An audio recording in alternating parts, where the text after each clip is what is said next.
Sevashram inter college के online classes में आप सभी छात्र एवं छात्राओं का स्वागत है एवं आशीर्वाद। शिक्षक वृंद, अभिभावकगण एवं मेरे मित्र एवं सहकर्मी सभी को मेरा नमस्कार। आज 21 जून 2020 है। आज ही के दिन अंतर्राष्ट्रीय योग दिवस मनाया जाता है। इसी पर विशेष कार्यक्रम लेकर आप लोग के सामने उपस्थित हैं। अंतर्राष्ट्रीय योग दिवस के शुभ अवसर पर आप सभी को हार्दिक शुभकामनाएं प्रेषित कर रहे हैं। उसके बाद कुछ जानकारियां आपको उपलब्ध करा रहे हैं।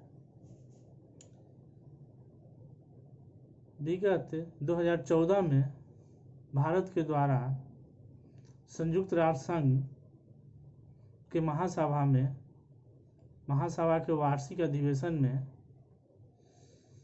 यह प्रस्ताव लाया गया था कि 21 जून को अंतर्राष्ट्रीय योग दिवस मनाया जाए। तो इस प्रस्ताव पर, भारत के प्रस्ताव पर महासभा ने 2/3 बहुमत से पास किया और ये निर्णय लिया कि अगले वर्ष 2015 से 21 जून को अंतर्राष्ट्रीय योग दिवस मनाया जाए। तो तभी से ये परंपरा चली आ रही है, योग दिवस मनाने की परंपरा। 2020 में ये 6वें अंतर्राष्ट्रीय योग दिवस है। देखते हैं इसके पीछे भारत की क्या योगदान है, भारत की क्या भूमिका है। अंतर्राष्ट्रीय योग दिवस मनाने के पीछे हमारे माननीय प्रधानमंत्री जी के द्वारा ये कोशिश किया गया, प्रयास किया गया कि योग को अंतर्राष्ट्रीय स्तर पर विश्व के जनमानस में लोकप्रिय करने और इसके प्रति जागरूकता उत्पन्न करने की प्रयास किया गया, जिससे विश्व के लोगों को कल्याण हो। हम जानते हैं कि योग से हमारा मन और शरीर दोनों स्वस्थ होता है। एक बूस्टर के रूप में, स्वास्थ्य बूस्टर के रूप में योग काम करता है। ये हमारे प्राचीन दर्शन से ही चला आ रहा है, प्राचीन परंपरा है योग दर्शन का। तो इस दृष्टि से भारत अपने आप को विश्व में वैश्विक गुरु के रूप में भी देखता है, आध्यात्मिक गुरु के रूप में देखता है।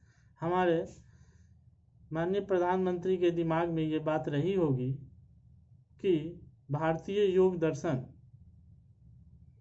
के माध्यम से यदि विश्व के लोगों को कल्याण होता है, विश्व के लोगों को स्वास्थ्य में वृद्धि होती है, तो एक वैश्विक गुरु की, वैश्विक शिक्षक की भूमिका के रूप में प्रमाणित हो सकते हैं। हालांकि भारत का प्राचीन दर्शन बहुत रिच है, उसी से निकला हुआ है योग की परंपरा। और भारत का ये भी दर्शन है, वसुधैव कुटुंबकम, पूरे विश्व को एक परिवार के रूप में देखता है। यदि पूरे विश्व में व्यक्तियों की निरोगता, स्वास्थ्य अच्छी रहते हुए शांतिपूर्ण जीवन यापन करता है, तो भारत की इसमें वैश्विक शिक्षक के रूप में प्रमाणित होता है।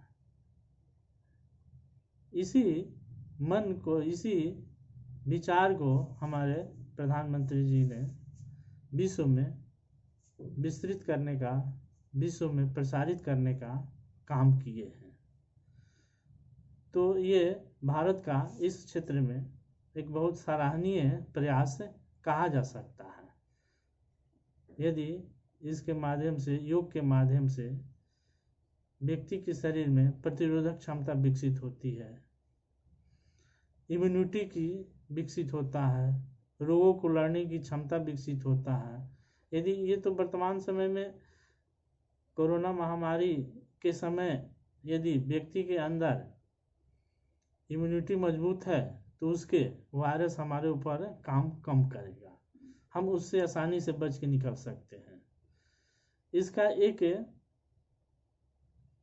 प्रमाण, इसका एक फायदा ये देख सकते हैं कि भारत के द्वारा जो प्रयास किया गया, विश्व के लोगों में प्रसारित किया गया योग को, उसका महामारी के समय फायदा लोगों को हो रहा है।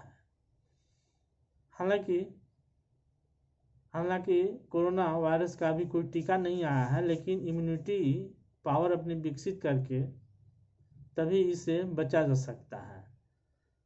बहुत से देशों में, भारत में भी इसका फायदा प्रत्यक्ष तौर पर दिखाई दे रहा है।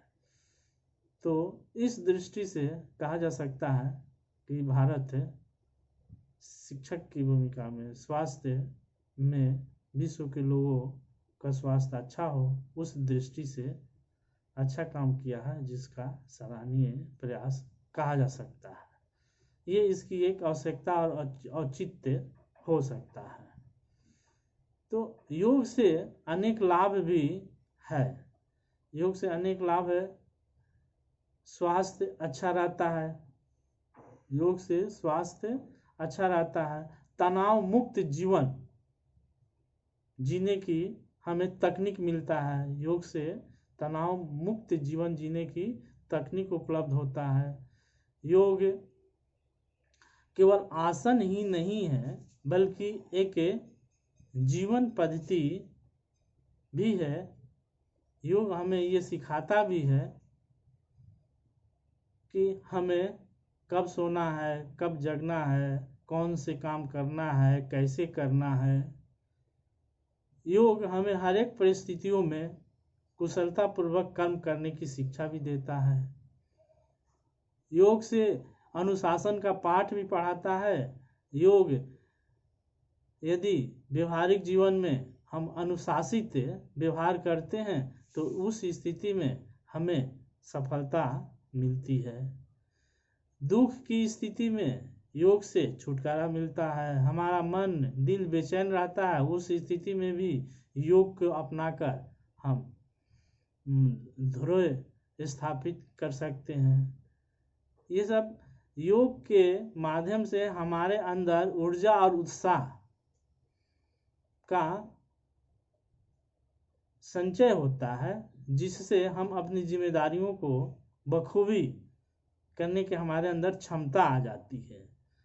स्फूर्ति और उत्साह उत्पन्न होता है। आप योग करते हैं तो अपने अंदर महसूस करते होंगे कि योग का क्या फायदा है। उत्साह और ऊर्जा, दिन भर आपका अच्छा से समय कटेगा, खुशीपूर्वक और मन लगेगा। ये योग यदि आप सुबह में करते हैं, एक्सरसाइज करते हैं आधा घंटा, तो उस स्थिति से आपको फायदा मिलता है। तो ये अनेक फायदा है योग से। तो इस दृष्टि से योग दिवस से मनाया जाता है। हालांकि ये एक सार्वजनिक आयोजन होता है 21 जून को। पूरे भारत ही नहीं, विश्व भर में सभी देशों में समूह में लोग इकट्ठा होते हैं और सामूहिक रूप से प्राणायाम, आसन की क्रियाओं को, ध्यान की क्रियाओं को संपादित करते हैं। मुख्यतः 3 क्रियाएं होती है इसमें, जो लोकप्रिय है, जो सामान्य व्यक्ति के स्वास्थ्य के लिए आवश्यक है। आसन, प्राणायाम और ध्यान। तो इस दृष्टि से ये व्यायाम भी हो गया। योग दिवस के दिन समूह में लोग इकट्ठा होते हैं। भारत सरकार के द्वारा, राज्य सरकारों के द्वारा सार्वजनिक रूप से योग दिवस मनाया जाता है। अंतर्राष्ट्रीय योग दिवस पर कार्यक्रम होते हैं। प्रधानमंत्री, राष्ट्रपति सार्वजनिक रूप से योग की क्रियाओं को संपादित करते हैं, हजारों की संख्या में, भीड़ों में। तो लेकिन इस समय महामारी है, कोरोना महामारी है, जो छूत की बीमारी है, एक दूसरे से फैलता है। उस स्थिति में आप सामाजिक दूरी बनाए रखना आवश्यक है, मास्क पहनना आवश्यक है, दूसरे के संपर्क में जाना मना है, तो उस स्थिति में योग दिवस आप के रूप में, योग दिवस के अवसर पर आप घर पर ही रहिए और परिवार के साथ ही योग के क्रियाओं को संपादित कीजिए। योग दिवस मनाने का कोशिश कीजिए घर पर ही, सार्वजनिक रूप से जाने पर प्रतिबंधित है कोरोना महामारी के चलते। तो योग से हमारे शरीर में प्रतिरोधक क्षमता विकसित होता है, ये सर्वविदित है। स्वस्थ और मन को स्वस्थ रहने का एक बहुत अच्छा साधन है योग। योग युज धातु से बना है, जिसका अर्थ होता है समाधि, और योग का प्रचलित अर्थ मिलन भी होता है, जिसमें परमात्मा का जीवात्मा से मिलन के संदर्भ में भी देखते हैं। योग को समाधि के माध्यम से इसको प्राप्त करने की कोशिश भी किया जाता है। तो इस तरह से योग जीवन पद्धति के रूप में भी इसका प्रयोग किया जाता है। श्रीमद् भगवद गीता में भी श्री कृष्ण अर्जुन से कहते हैं कि योग में स्थिर रहते हुए सभी कर्मों को आप संपादित करेंगे तो आपको सफलता अवश्य मिलेगी। तो इस तरह से योग की महत्ता प्राचीन काल से ही चली आ रही है। उसी महत्ता को, उसी विचारों को भारत ने विश्व में भी फैलाने का कोशिश किया है, भारत के साथ साथ, जिससे विश्व का भी कल्याण संभव हो। तो प्राचीन काल में भारत का षष्ठ दर्शन जो था, उसी षष्ठ दर्शन में एक योग दर्शन भी है। षष्ठ दर्शन में पूर्व मीमांसा, उत्तर मीमांसा, न्याय, वैशेषिक, सांख्य योग 6 दर्शन है, उसमें एक योग दर्शन है। योग दर्शन महर्षि पतंजलि के द्वारा विकसित किया गया है, इसके प्रवर्तक हैं।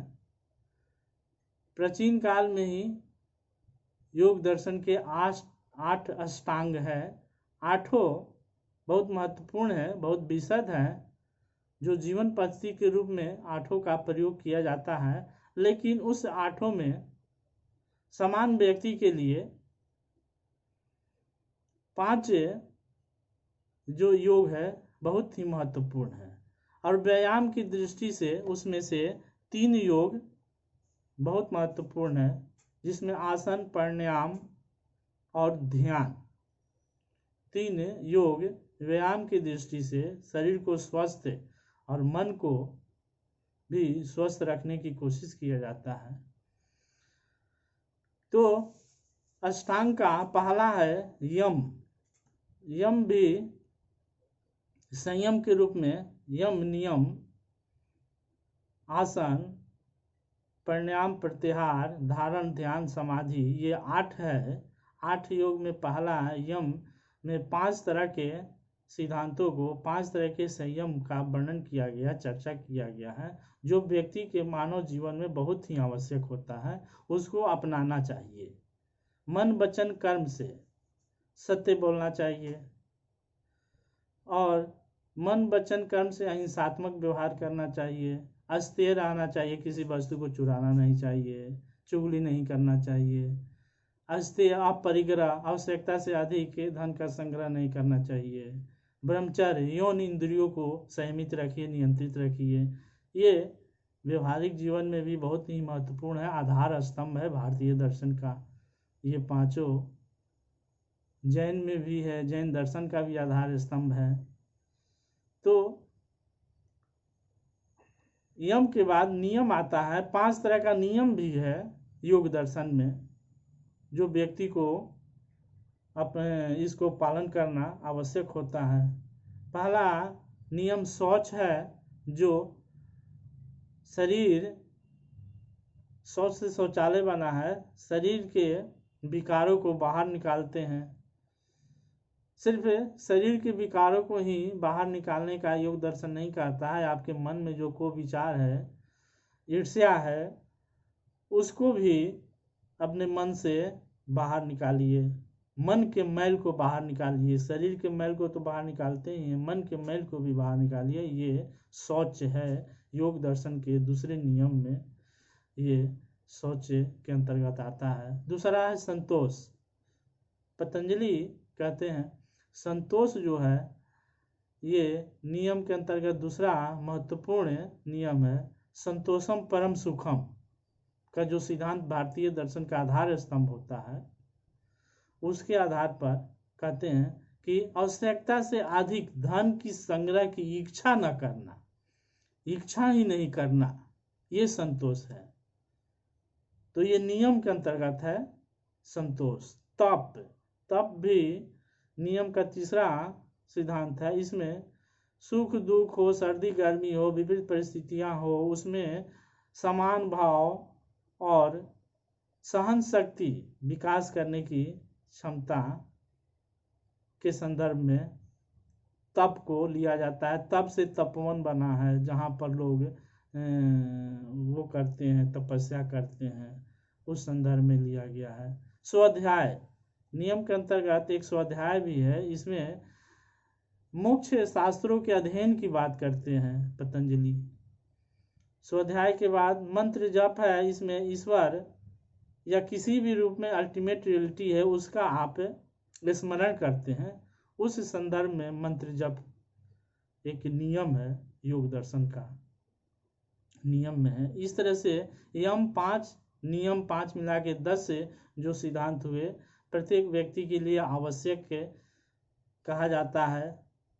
नैतिक विचार के रूप में ये महत्वपूर्ण है, जो जीवन पद्धति के रूप में है। व्यवहारिक जीवन में भी इसका महत्वपूर्ण योगदान होता है। जीवन हमारा संचालित करने के लिए आदर्श के रूप में है। इसके बाद आसन आता है।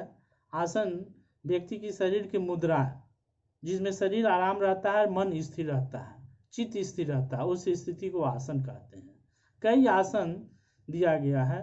पद्मासन, म्यूरासन, वृक्षासन, ये कई आसन है, जिसमें जो व्यक्ति को जो आसन अच्छा लगता है, उस स्थिति में बैठकर, आसन मतलब बैठना, बैठकर प्राणायाम और ध्यान की क्रियाओं को संपादित करता है।